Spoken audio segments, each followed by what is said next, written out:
What these bitches want from a nigga? I killed this shit, now she on in the nigga. Yeah, she on in the nigga. What's up, world? It is your favorite coach's favorite coach, Coach QG, and I am here with my guy Pete, aka Mr. Nobody. My guy is, you're 3 weeks out right now? Yes, sir. 3 weeks out from his first boxing match. You've done MMA before. Going into this first boxing match, how are you preparing differently from preparing for your MMA bouts versus preparing for your boxing match? Well, first of all, it's a lot. It's easier than what I thought it would be. Like, you don't really got to worry about too much about kicks or anything like that. You just really got to worry about more everything up top. You don't got to worry about nobody shooting on you, but everything is coming at 100%. That is the only difference I could say.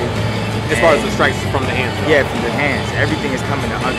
There is no slacking. Like, all right, maybe I can relax. Like, when you in the pocket, yeah, you in the pocket. Like, there's no coming out. Like, and the way you breathe and everything is a lot different. Like, but I'm liking it. I'm feeling it. Like, do you feel as though that having MMA training, where you have to worry about more strikes, you're ahead of the game, going in reverse to doing less striking? Do you feel like you're at an advantage or a disadvantage versus going against a boxer? I feel like I'm at an advantage, to be honest with you, because the way boxers move, I feel like they move more like traditional. Like within an MMA type of stance, like you can move in and out, you can switch stance a lot, like you can do a lot more, and it's not really traditional. Like, I feel like if you could throw a strike from anywhere, I feel like that's when like you're the most deadliest, to be honest. Absolutely. Okay, so now that you know, let me ask you about your opponent. Is this your opponent's first boxing match as well, or do you not know? Or? Yeah, this is his first boxing match. So this is basically both of our first boxing match. But he's done MMA. Nah, he does. I don't know his background, but I know this is first. Like, okay. And he's what gym is he fighting out of? I don't know where gym he's fighting out of. I don't. They didn't give me that information yet. Shout your gym out too for them? Oh, University Boxing. Shout out to them boys in Melbourne. They getting me right. Oh, you're all the way out there? Yeah, that's where I'm going. How many days a week you go out there? I drive out there every day. And it's what, an hour? Nah, it's 4 hours. 2 hours there, 2 hours back. No, it's an hour drive, but like the class is 4 hours. Okay. Well, so the drive is only an hour there, an hour back. Yeah. Okay. And you know, we're at my job right now, Crunch Fitness here in Poinciana, Central Florida. You train here, your daily, regimen, your, your bag work. Walk us through your daily routine when you come here to Crunch. What's your routine like when you come here? Well, basically, I warm up with shadow boxing. I'll shadow box for 30 minutes. That'll be my regular, and then I'll do jump rope for 30 minutes, and then I'll do jab on the back, just the jab. 5-minute round, 3-minute round. Just 22 minutes straight, just jab. Okay, so when you jump rope, and you don't even set rounds? There's no rounds, it's 30 minutes straight. Okay, nice. So same thing with the shadow boxing. Okay.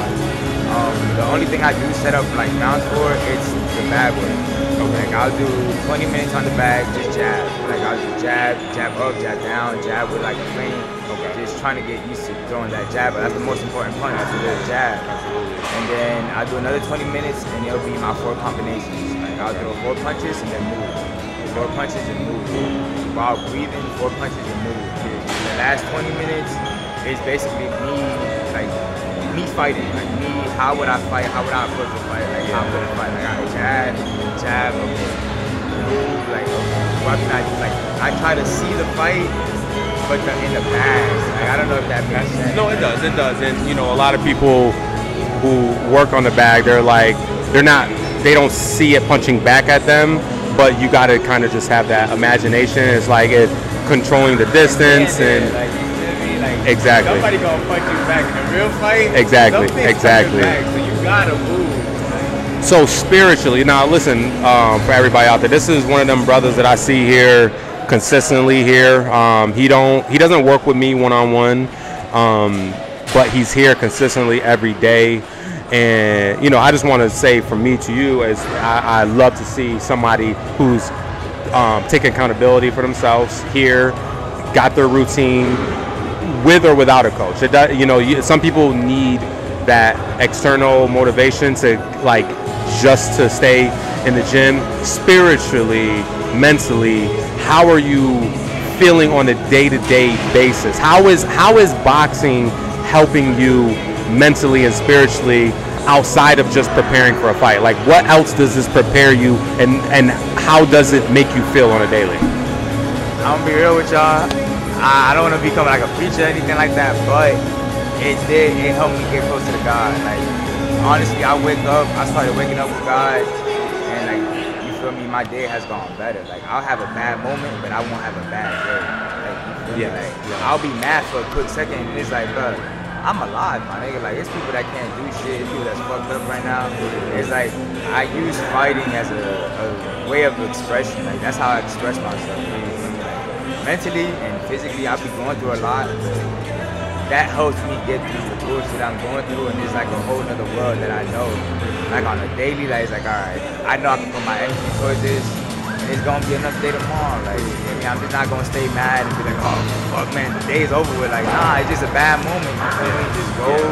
There's gonna be a whole bunch of bad moments in your life. You just can't stay mad. Like, damn, but my day's over with. You feel me? Just put that shit to the side, keep it pushing. You're alive, you got food, you got your family. There's people that don't got shit, bro. Do you have kids? Nah, I don't got no kids. Thank God. My brother. Good for you. Good for you. Now, okay, so spiritually, mentally, what does preparing for a fight do for you? Like, does getting ready for a fight motivate you in other areas of your life, work-wise, business idea-wise? Like, what does preparing for a fight do for you outside of fighting? It helps me stay disciplined, and it helps me stay out of bullshit. Like, was you a troublemaker younger? I'm actually going through something right now? Yeah, I'm going through something right now. Okay. But it just, I tell the homies, like, bro, I got stuff going on, you feel me? They respect it, like, alright, bro, you feel me? It helps me stay out of that world. Like, kind of like, and they gonna respect it, you feel me? They like, alright, you feel me? He's trying to do something better, like, he's not out there not doing shit. Right. So it's just like, you feel me? They respect it, and it helps me really just get by through the day. Like, it really helps me stay disciplined, like, with what I eat. And then, like, I have to do everything around fighting, so it makes me have, like, a order. There's an order to stuff, like, I come here at a certain time, I leave at a certain time. After this, like, I have to have my day planned out. It's just not a whole bunch of bullshit. Like, you feel me? Everything is planned, like, it made me organized.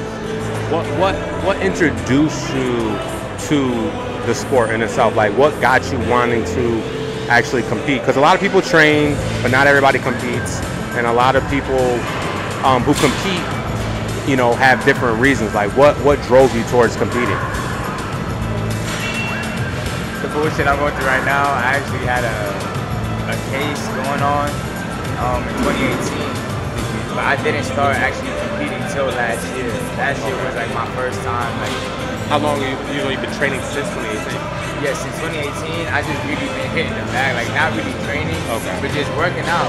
Like, I really got into it 2019. 2019 was like, alright, but I didn't compete because of my case and everything that was going on with my case. So it's funny how getting in trouble can bring you towards working on yourself, because I didn't get involved in boxing or fighting because of that necessarily, but it's definitely helped. I understand you 100% where you're coming from. By this is just giving you that locked in perspective of like, I gotta do something or fall to everything else. You know what I mean? Because the streets can definitely get the best of you. So. Not it at all. Like, coming home from prison, it just kind of just like. How long did you do? I did 2 years. 2 years. Yes. I see, and you know, I see my brother here all the time. I didn't know that, but your discipline and your consistency with your routine definitely shows that, because, like I said, there's a lot of people that come here, but they're not consistent. And I usually see you here around the same times. consistently throughout the week. So not all of prison is bad. Like the routine, and there's things to it. So go ahead and break us down a little bit of how that helped you to now. It made me disciplined. I had a routine in there too. Like, you feel me? Did you have an OG? No, I didn't.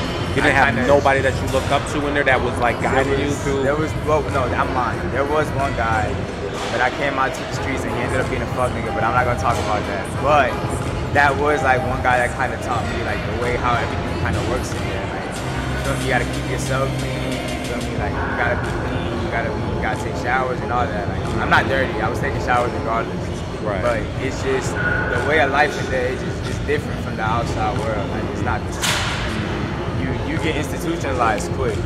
Yeah. So it's just like I wake up, doing burpees in the morning, early morning. I'll take a bird bath, I go to bed, and at nighttime before chow, I do about 1,000 push-ups and 1,000 sit-ups and 1,000 crunches, and that was my regular routine. By yourself? That was my. You didn't have a workout partner? I had one at first, but then he kind of stuck. Like, he was just like, yeah, bro, I'm not going to do this shit. Yeah, like, you crazy. I'm not doing this shit every day, bro. But it was just like. Was you shadow boxing in there? Was you kind of working on that? That was my workout. Like, I'll look at the time, and then I'll shadow box. The same 30 minutes that I'm doing here, shadow boxing, I do the same shit in myself. Okay. So it was kind of like, that was kind of the way that kind of got me like, all right, maybe this could actually, because it was helping me in there mentally. Like, without working out and like having that my little routine set up, I don't know. You don't know how you would have got through that time. Yeah, no, it was just like. Was you reading? I was reading a lot. I actually started reading what was something that really like Poor Dad, Rich Dad, and The Civil Act of Not Giving a Fuck. Okay. Those are two books that really kind of opened up my mind a lot. Yeah, Rich Dad, Poor Dad. I did the audio book for that, and just the perspective of it, it's very on point. It's like there is a lot of people thinking too small and too simple. Yeah, facts. So that really got me. Like, when I came out, my whole mind changed. Like, it kind of changed. Like, before it was like, you feel me? We're gonna sell this dope. We're gonna get the re-up. We're gonna spend everything else. Right. But like now, it was just like, all right. Was you young when you got pulled into that mentality with the streets? Yeah, I was 14. Like, when I really like kind of stepped in, I was 14. When did you catch the charge? How old? I caught my first charge I caught when I was 17. So only 3 years into it. Yeah. So you're still kind of young. Was it just one time? One time you got caught up and then you did that time? Nah, that's the thing. It was just like you get away with so much shit. That is like, you feel like you can just keep getting away. And the one time that I was like, bro, come on, we've been doing this shit. Let's go spin. That's the one time I didn't get away. But it's like, I believe in God. Did you get caught at the situation or somebody told on you? Yeah, somebody told me. But that's Listen, fellas. Do it alone. Whatever you do, my boy, listen, do it alone. Or do it alone. Yeah, absolutely. That's a fact, bro. Absolutely. Do it alone. Well, and that's funny. We're sitting here talking, getting to know each other. Like I said, I've trained a little bit with him, not too much, but I see him consistently working out here. So for you to, share this moment with me and to share your story with me, I appreciate you, because there's a lot of young brothers out there that are dealing with situations right now. A lot of people aren't really taking their health and their mental and their spiritual and their physical, because that's what the gym is. A lot of people are like, I don't want to, I don't really want to get muscles, or it's all physical to a lot of people who don't understand what actually it goes into working out. So, but did it take you going to prison in order for you to find your routine working out? Yeah, it did. Kind of, not. It made me more disciplined on it. Like, did you play sports? Yeah, I was a football player in high school, and I did wrestling for a year. Okay. But I only did wrestling for the conditioning of football. Okay. Like, that was the only reason. Like, it was kind of mandatory. Like, Yeah. You want to be a better football player, the best conditioning work you're gonna get is gonna be from wrestling. Yeah. And boys work. Absolutely. But that's the power. That's the power of martial arts. It allows you to find your inner you, and unfortunately, you play sports young, but unfortunately, going to prison was what helps you really maximize and really figure out that. But sometimes that sitting down time is so much needed. You know, some people it's military, some people it's jail, some people it's college or whatever the case is. You know, but I'm proud of you. You know, from one brother to another, for you to take that negative and turn it into a positive. Now you're training, you're getting ready for your next fight. You can change the rest of your life from that one moment. So continue to stay on the path that you're on, and everything else is going to fall into place for you, my brother, for sure. As far as your fight, any last words that you feel as though, like, you want to say the location, you want to drop the promotion or anything like that, so people can actually tune in and find a link for you to watch? USA Boxing is gonna be in Vero Beach. Myrtle Beach? Vero Beach. Okay. Like Miami. Fort Lauderdale. Yeah, Fort Lauderdale. Okay. So it starts at 1. Opening doors is at 1. Is it gonna be televised? Is it a link? Nah, there's no. It's not gonna be televised. Nah, it's not like a big. Okay. But, we'll definitely get it on footage. You know what I'm saying? Get it recorded by somebody for us, and then maybe we can tie this in also. I mean, I'm going to probably drop this episode before your fight to help promote the fight, but later on we can connect, a shorter version with the fight and stuff like that. So, absolutely. I appreciate you, my brother. Yeah, absolutely. Thank you, bro. Absolutely. Coach QG here at Crunch Fitness, Quincyana. Let's get it, baby.